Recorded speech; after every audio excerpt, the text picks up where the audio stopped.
લાંબા અંતરની ટ્રેનોમાં ટિકિટના કાળા બજારથી મુસાફરો પરેશાન. સુરતમાં કોંગ્રેસ વિરોધ પ્રદર્શન સાથે કરી નારેબાજી.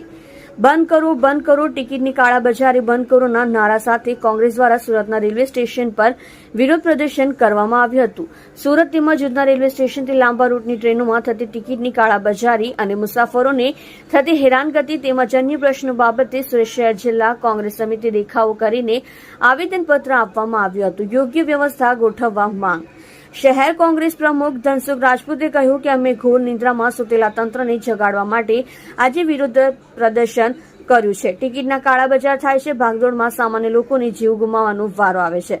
ભ્રષ્ટાચાર ખૂબ વ્યાપી ગયો છે. ત્યારે ગરીબ માણસને ન્યાય મળે તે હેતુથી આયોજન થાય તે હેતુથી આજે વિરોધ પ્રદર્શન કરવામાં આવ્યું છે.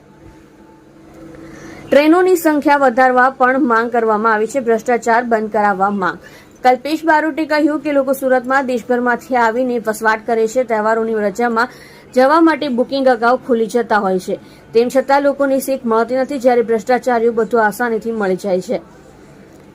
સામાન્ય લોકોને કલાકો સુધી લાઇનમાં ઉભા રહેવાની ફરજ પડતી હોય છે. ત્યારે આ પ્રકારની વ્યવસ્થામાંથી બહાર આવીને સુદ્રઢ વ્યવસ્થા થાય તેવી અમારી માંગ છે.